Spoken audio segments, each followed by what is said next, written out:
I work at a high-end hotel in Copenhagen, and last summer an American guest came to the front desk demanding we fix our broken thermostats. He'd been in his room for 30 minutes and it was still showing 22 degrees. I explained that was Celsius, roughly 72 Fahrenheit. He stared at me like I just made that up. Celsius? Listen, I don't know what kind of budget metric system you're running here, but this is a 4-star hotel. I expect American standards. I told him Denmark uses Celsius. He pulled out his phone. Yeah, well, the internet uses Fahrenheit, so. He showed me a weather app he'd set to Fahrenheit. See? It says it's supposed to be 71 degrees outside. Your building's heating is broken. I tried explaining the difference between measurement systems. He asked to speak with the manager. My manager came out, confirmed everything in Danish accented English, and the man insisted we were both wrong because temperature is universal. He left us a 3-star review saying our rooms were freezing and we refused to fix it. That same week, a couple at our breakfast buffet demanded real bacon. We had bacon. They meant American bacon. Ours was too European. The wife actually said, "We invented bacon, so I think we'd know." Another guest asked why we were celebrating the 4th of July.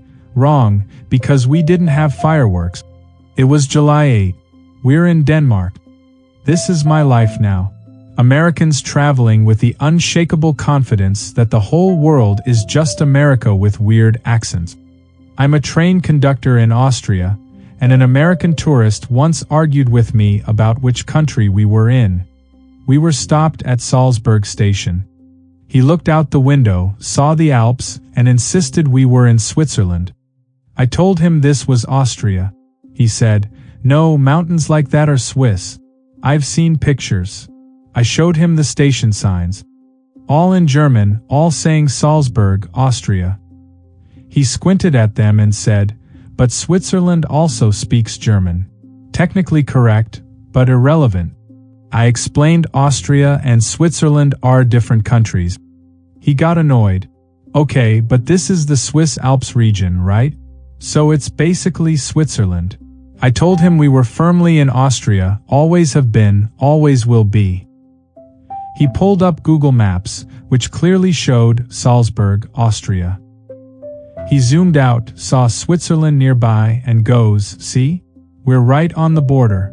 That's basically Switzerland." My colleague, who was Austrian and had lived in Salzburg for 40 years, tried to explain Austrian geography. The man cut her off. "Look, I took European history in high school. I know about the Alps. This area went back and forth between countries for years. Technically, it's disputed territory. It is not disputed territory. It has never been disputed territory. Austria is Austria." He spent the rest of the journey telling other passengers they were technically in Switzerland. An elderly Austrian couple just stared at him in silence. He took their silence as agreement. I wait tables in a small bistro in Lyon, France, and one evening an American family sat down at 6 p.m. sharp. Already unusual. French people eat dinner around 8 or 9. But fine, we were open, we seated them. The father immediately snapped his fingers at me. Didn't say hello, just snapped. "We need waters. With ice. Lots of ice. In France, we don't usually serve ice water automatically." I brought them room temperature water. He sent it back. "This is warm. We need ice." I brought ice water. He complained there wasn't enough ice. I brought more ice. He said, "In America, the glass is basically all ice. Like 90% ice." I told him this was France. He said, "I get that, but ice is ice. It's not a cultural thing." They ordered food, and the father asked to customize everything. "Can you do the chicken but without the sauce, add bacon, swap the vegetables for fries, and make it spicy?"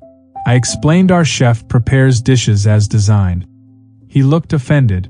"This is a restaurant. You're supposed to make food how the customer wants it." I tried to explain French dining culture. He interrupted. I'm a paying customer. That's universal. The customer is always right. I've never heard that phrase used positively in France. I told him I'd ask the chef. The chef said no. When I returned and politely explained we couldn't modify the dish that extensively, he asked for the manager. My manager came out, apologized, but explained the same thing. The father said, "This is terrible business. In America, we have freedom. You can order anything however you want." My manager, diplomatically, said perhaps American chain restaurants work that way, but French bistros don't. The man said, "You're losing money with this attitude. I'm in sales. I know customer service." He left a 1-star review on TripAdvisor calling us communist food service. I work at a pharmacy in Prague, Czech Republic, and an American woman came in asking for pain medicine while shouting slowly in English. I speak perfect English. I studied in London. I responded in English immediately. She kept shouting, "Do you have medicine for pain?" I told her yes, what kind of pain? She looked shocked that I understood, then suspicious. "How do you know English?" I told her many Czech people speak English. She seemed doubtful. "Really?" "Because I was told Europe doesn't speak English." I assured her I definitely spoke English, as evidenced by our current conversation. She nodded, still uncertain. She asked for ibuprofen. I showed her our selection. She picked one up, saw the label in Czech, and panicked. "This isn't ibuprofen. I can't read this." I explained it was ibuprofen, just labeled in Czech. She said, "But how will I know what it is?" I pointed to the English section on the back of the package, which clearly said, ibuprofen 400 milligrams. She read it, then asked, "But is this the same as American ibuprofen?" I confirmed that ibuprofen is a universal compound. She wasn't convinced. Because medicine in Europe is different. My friend said European medicine is weaker because of regulations. I told her that wasn't true. Medicine is medicine. She said, "Well, America has the FDA, which is the toughest in the world, so our medicine is probably stronger." I explained the European Medicines Agency is equally rigorous. She bought the ibuprofen but said, "I guess I'll try it, but if it doesn't work, it's because it's not American strength." She came back 2 days later to buy more because it surprisingly worked. I bartended in Amsterdam, Netherlands, and one night an American guy came in, ordered a beer, and when I brought the bill he looked confused. "Where do I tip?" I told him the service charge was included, which is standard here. He laughed. "No, I mean where do I write in the tip?" I explained again. "Included in the price." He said, "That can't be right. You have to tip. That's how servers make money." I told him in the Netherlands we're paid actual wages. He looked at me like I'd said we're paid in magic beans. "So you're telling me you don't want tips?" I said we appreciate them but don't expect them like in America. He shook his head. "This is why European service is bad. No incentive." I'd literally just served him immediately with a smile. He didn't notice the irony. He insisted on leaving a 20% tip anyway. I thanked him. He said, "You're welcome. Maybe now you'll learn better service." Then he told his friends, loudly, "You have to teach Europeans about tipping. They just don't get it." I work at a petrol station in rural England, and an American with a rental car pulled in, started pumping, then stormed inside. "Your pump is broken. It's showing liters but I need gallons." I explained the UK uses liters. He said, "Since when?" "Since always." He argued that his GPS rental car app showed miles, so surely gas should be in gallons. I explained the UK uses miles for distance but liters for fuel. He said that made no sense. Pick a system and stick with it. That's just confusing.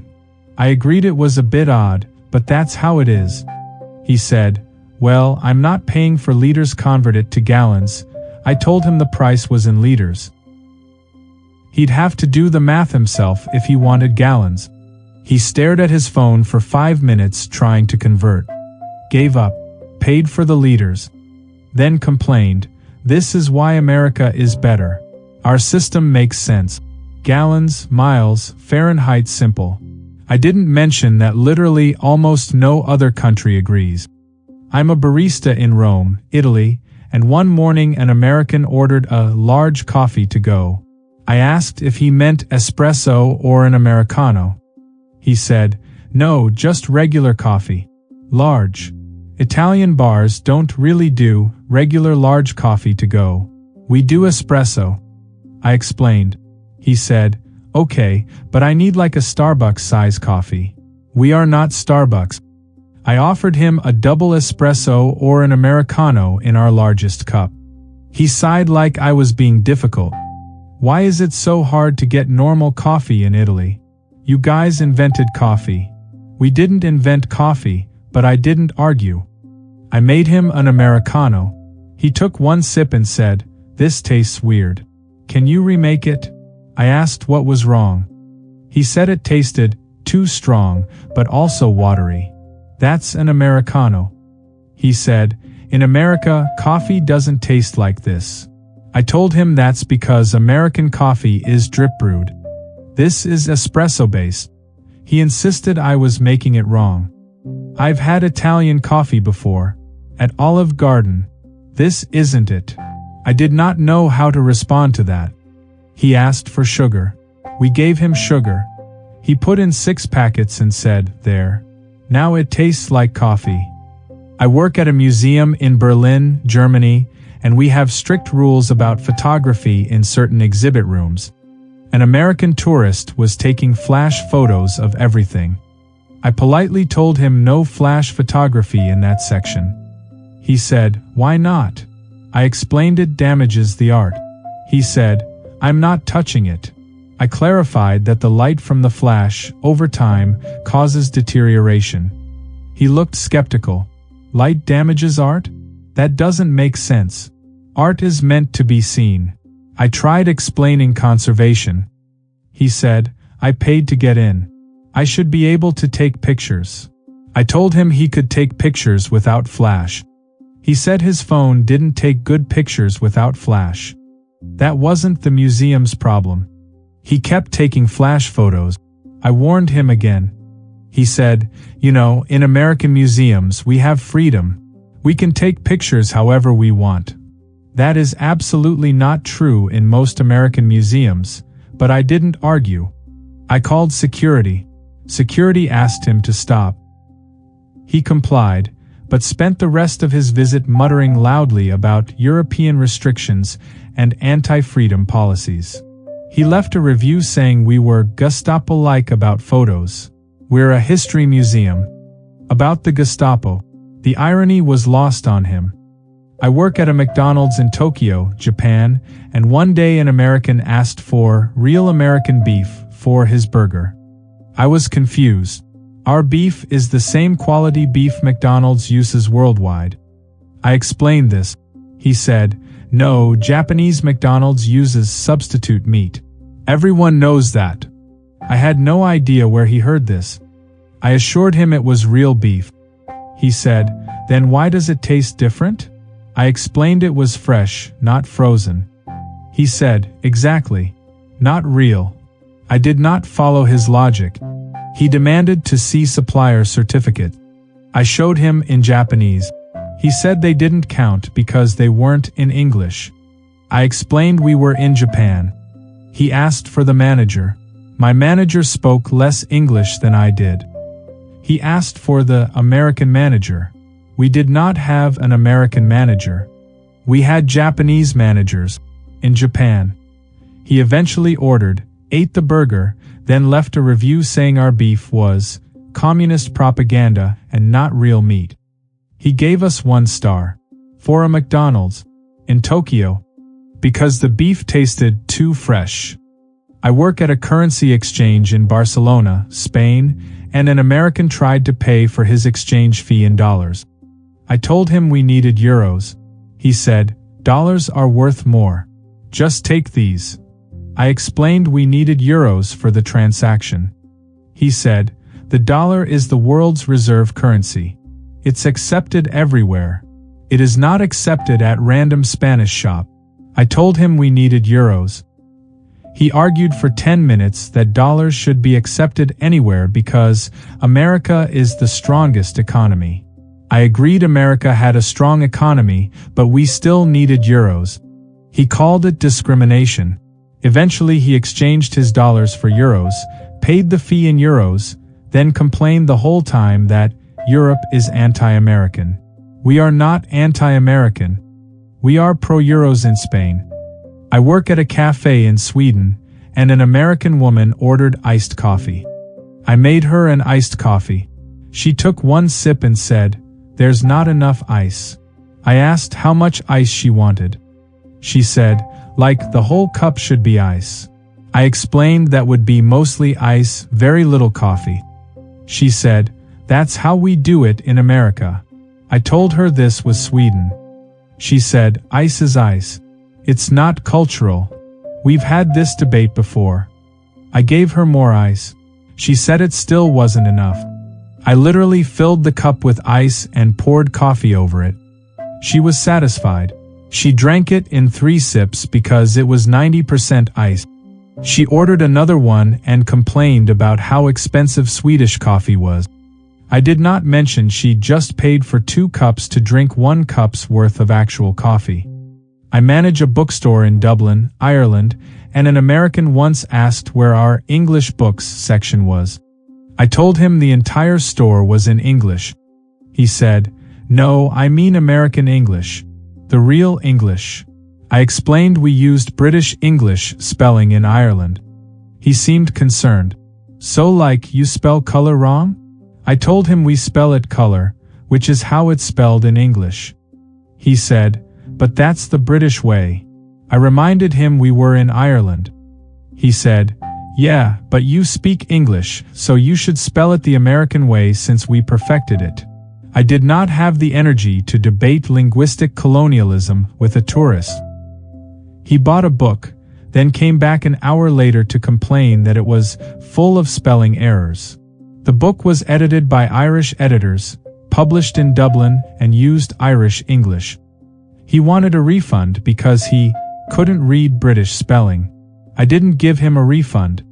He told me I was discriminating against Americans. I told him I was discriminating against people who think there's only one correct version of English. He left in a huff. Look, not all Americans abroad are like this. Most are lovely, curious travelers genuinely interested in other cultures. But there's a specific subset who travel the world expecting it to be exactly like America and seem personally offended when it isn't. They're not trying to be rude. They genuinely believe American ways are universal standard. It's kind of impressive, honestly, the sheer confidence required to argue with locals about their own country's customs. We appreciate American tourists. We really do. They're generally friendly, they tip too much, and they provide endless entertainment. Just maybe, before the next trip, Google how things work in, we promise the metric system won't hurt you.